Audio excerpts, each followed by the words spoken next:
Ya, ¿Qué tal? Muy buenas tardes, docente Víctor. En esta hermosa tarde, el grupo mío y mi persona, pues vamos a exponer un tema importante que es la teoría de la producción. Para ello, los integrantes estamos conformados por, bueno, mi compañera Esponda Bedón Sebastián Jesús, está mi persona Medrano Cueva Adrián Leonardo y está mi compañero Palomino Mezcua Jair Anton. Para ello, voy a dar gentilmente pase a mi compañero Sebastián para que les explique un poco sobre la producción. Sebastián, ¿se encuentra ahí? sí, ya. Ya. Bien, Ok. empezando por el concepto de producción. Bien, la producción es el proceso por el cual se crean los bienes económicos y también es la actividad principal del sistema económico.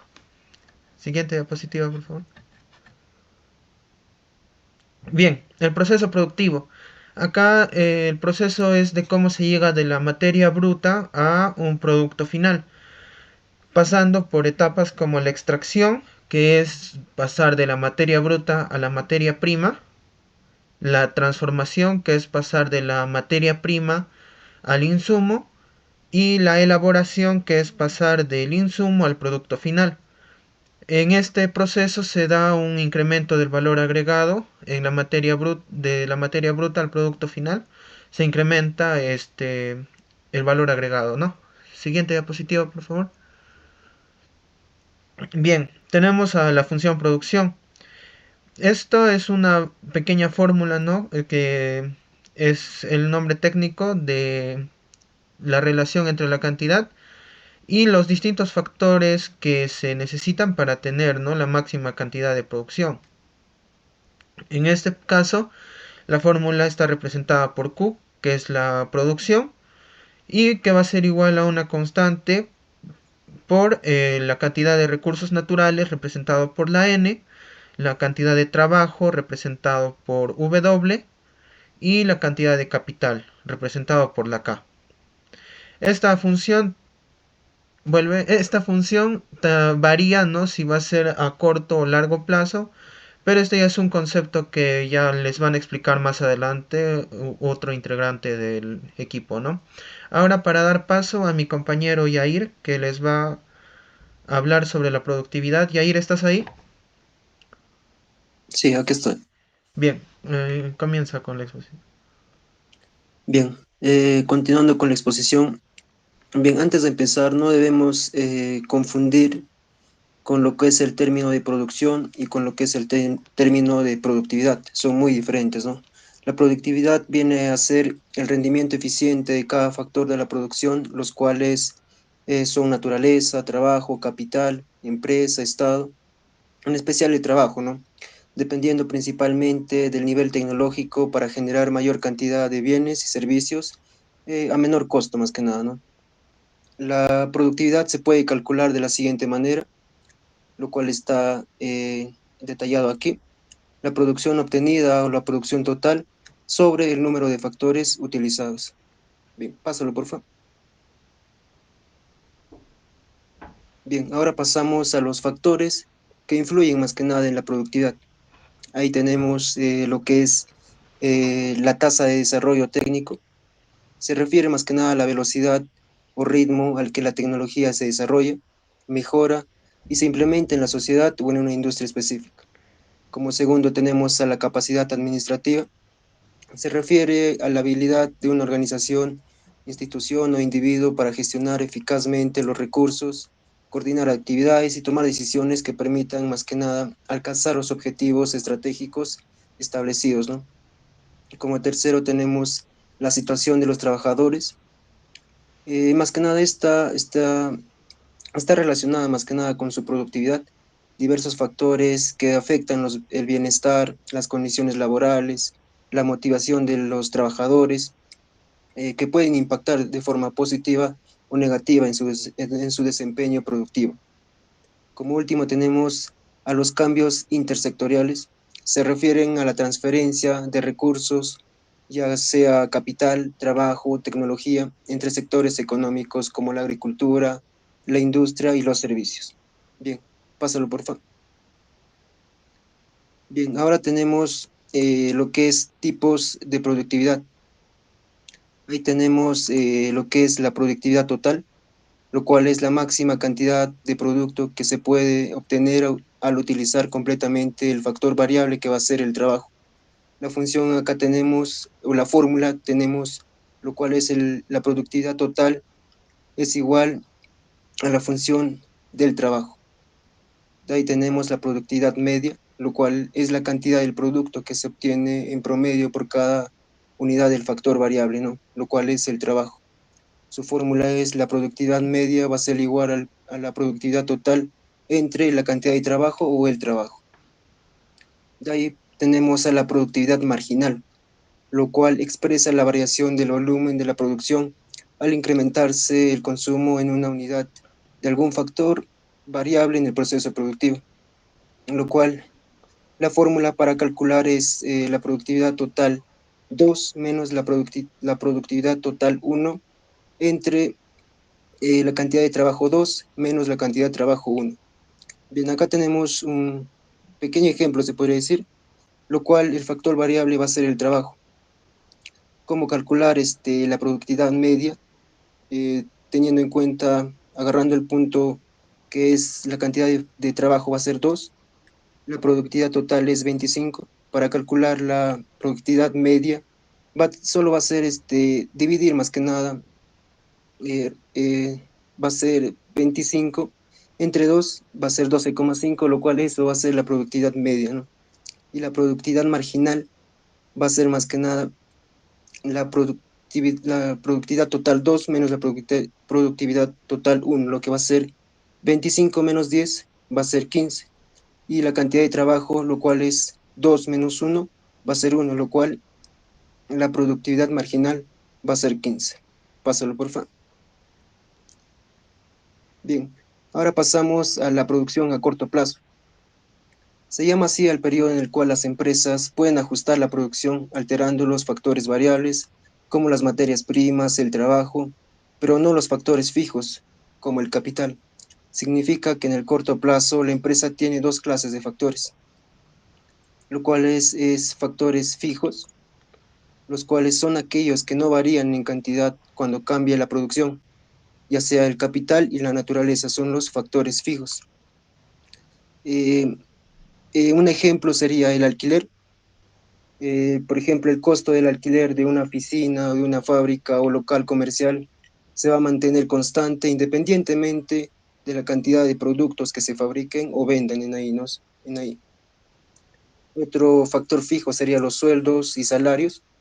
Los salarios más que nada de los empleados que están en planilla suelen ser fijos, ya que se pagan independientemente de las variaciones en la producción. De ahí tenemos a los factores variables, los cuales son aquellos que cambian en el momento que aumentan o disminuye la producción. Ahí tenemos también al trabajo y a la naturaleza con materias primas. Un ejemplo con las materias primas, los costos de los insumos necesarios más que nada para la producción, ya sea como madera, metal o alimentos, varían según la cantidad producida. Ello sería en los factores variables. Pásalo por favor. Bien, ahora pasamos a ley de los rendimientos decrecientes.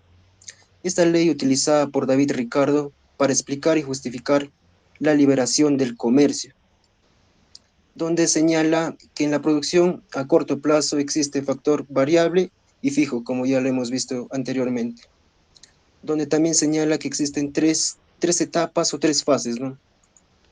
Los cuales es el rendimiento creciente, lo cual se refiere a la situación en la que un aumento en la cantidad de un factor de producción resulta en un incremento proporcionalmente mayor en la producción total. Es decir, cuando se añade más unidades de un insumo como mano de obra, capital o recursos a un proceso productivo, la producción total aumenta a un ritmo más rápido que el aumento de los insumos, ¿sí? De ahí tenemos un ejemplo sería, supongamos que en una granja se cultivan tomates. Inicialmente, el granjero tiene un campo de 1 hectárea y un número limitado de trabajadores. Cuando contrata a más trabajadores, la producción de tomates aumenta significativamente. ¿Por qué? Porque va a haber mejor utilización del terreno. Los nuevos trabajadores van a permitir que se realicen más tareas, ya sea en siembra, en riego o en cosecha, al mismo tiempo. También va a surgir la especialización. Algunos trabajadores pueden especializarse en tareas específicas, ya sea en el riego, en la cosecha, lo que va a aumentar la eficiencia.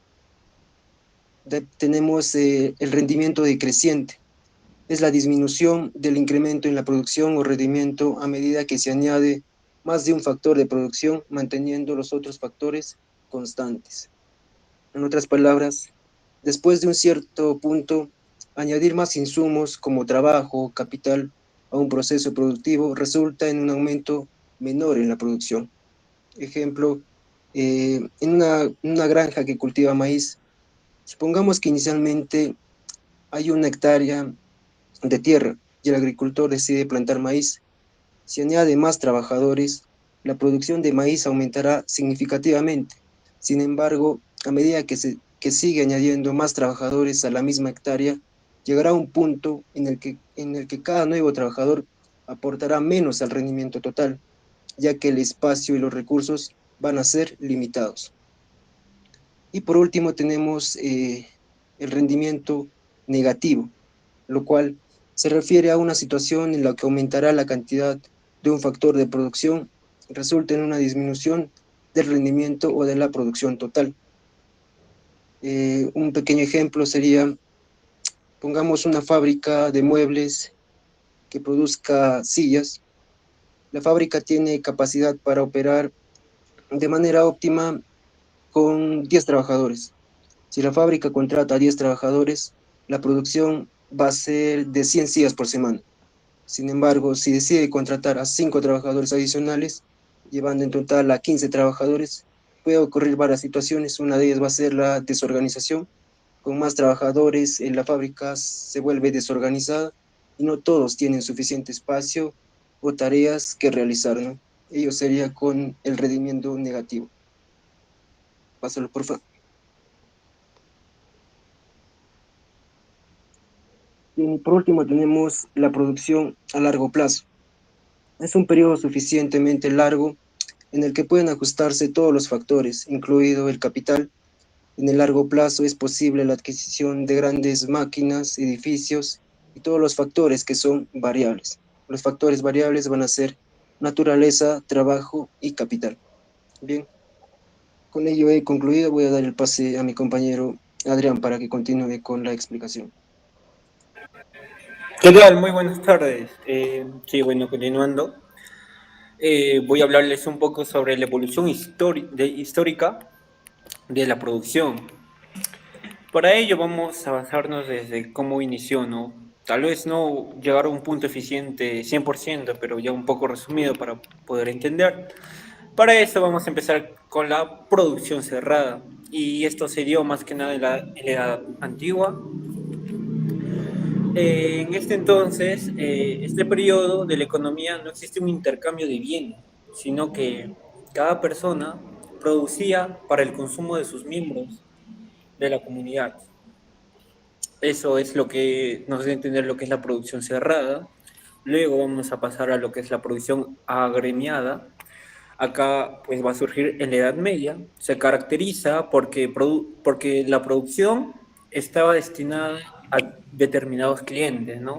Entonces, analizando un poco ya en la Edad Media, se da los intercambios, cosa que en la Edad Antigua, que era la producción cerrada, no se daba.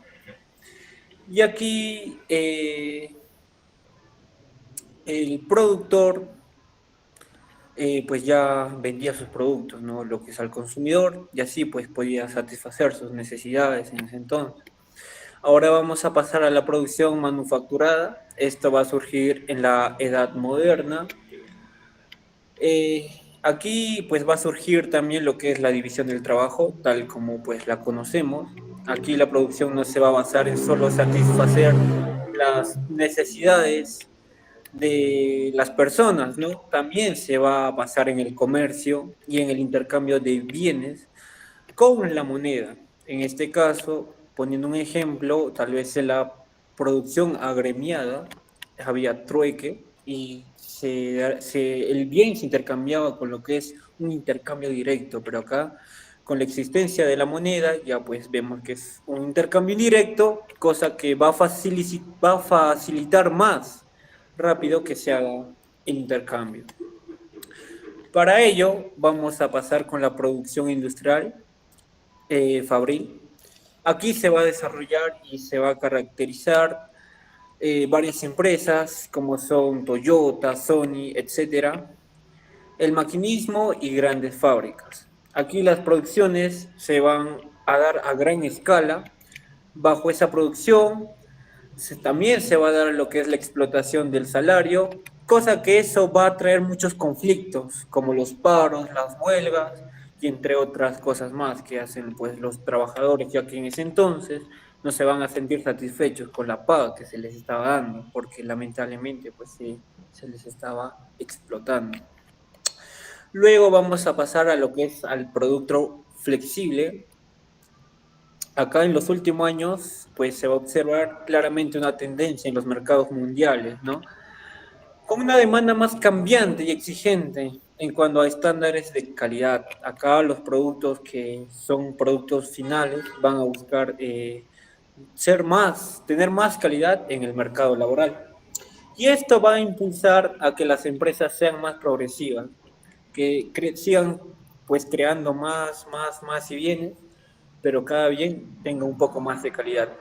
Y también eso se va a ver reflejado en la producción participativa, ya que ahí, como último punto, nos va a hablar sobre la tecnología en la producción. Y esto ya se va evidenciando en muchas empresas con la utilización de máquinas para el aumento de lo que es su productividad y su eficiencia. Así las empresas van a querer que sean competitivas para alcanzar su mayor producción y, como dije, que sea eficiente. Y también pues se van a ayudar con lo que es el marketing, las publicidades, y van a querer que las otras empresas pues inviertan más en la empresa principal. Vale, continuando vamos a hablar con los sectores productivos, pero la pregunta es, ¿qué son los sectores productivos? Para ello, ya como en el pequeño texto nos da a entender, los sectores productivos son categorías en las que se agrupan las actividades económicas, según su naturaleza y el tipo de bienes y servicios que van a producir. Generalmente se dividen en tres sectores, aunque no son los únicos, hay más, pero vamos a hablar de los principales, que es el primario, secundario y terciario. Para ello, el primario, este sector se va a encargar de la extracción y producción de los recursos naturales. Acá nos va a dar a entender que todo esto se va a llevar a cabo de la materia prima. Aquí es donde pues se va a extraer materia prima y pues se va a llevar a una fabricación, pero eso vamos a hablar un poquito más adelante. En el sector primario vamos a poder encontrar lo que es la agricultura, el cultivo de plantas y producción de alimentos, vamos a tener la ganadería, la crianza de animales, para obtener productos como la carne, leche, huevos, etc. También tenemos la pesca, captura de los peces y mariscos, la silvicultura, manejo de los bosques y producción de manera sostenible. Tenemos también lo que es la minería, que es la extracción de minerales y recursos como el petróleo y el gas natural. Todo eso nos va a entender que están en el sector primario y, como dije, son materia prima, todavía tal vez no sacada de su hábitat en sí. Pasando al sector secundario, acá vamos a transformar los recursos del sector primario, o sea, las materias primas que, como estábamos viendo, ¿no? La ganadería y todas esas cosas, pues van a ser transformados para así ser productos manufacturados. Y acá va a estar más que nada relacionado con lo que es la industria y la construcción. Acá tenemos a la manufactura, producción de bienes a partir de materiales primas, como por ejemplo los automóviles, los textiles, alimentos procesados. Tenemos la construcción, la edificación de infraestructuras como edificios, puentes y carreteras, Tenemos la energía, producción y distribución de energía eléctrica y otras de energía como petróleo y gas. Tenemos la industria química, la producción de químicos, plásticos y farmacéuticos. Cosa que todos estos productos que se van creando en el sector secundario, pues van a satisfacer las necesidades de una persona con un buen propósito. Y por último, pasando al sector terciario, es más conocido por brindar lo que son los servicios en lugares en los que se da la producción de bienes tangibles. Es fundamental en las economías modernas y ahí tenemos al comercio, venta de bienes y servicios, tanto al por mayor y menor. Acá podemos poner ejemplos a mercados, tenemos a Real Plaza, Plaza Vea. Como también podemos decir que un comercio puede ser la tiendita de una vecina, ¿no? Ya que me está intercambiando un bien o tal vez un servicio. Luego tenemos servicios financieros, los bancos, los seguros, la banca. Tenemos el turismo, actividades relacionadas con el viaje y la recreación. Tenemos la salud, servicios médicos y hospitales. Uno en estatal acá en nuestra ciudad incontrastable sería salud. Tenemos también la educación, instituciones y servicios educativos. Y por último, algo importante que es la tecnología de la información, que esto se va desarrollando pues a una gran escala. Acá para que nos den servicios de software, servicios de la nube y más que nada los servicios que pues hoy en día van creciendo con más magnitud son las de telecomunicaciones como WhatsApp, Instagram, Messenger, Facebook y así. Para ello vamos a concluir que la interacción entre estos sectores es esencial para el funcionamiento de la economía, ya que a medida que las sociedades se desarrollan, a menudo se observa un aumento en la importancia del sector terciario, ya que ello se trata de los servicios, ¿cierto? Reflejando cambios en la demanda y en la estructura económica. Bueno, yo creo que con esto se ha concluido. Muchas gracias por su atención. Corta.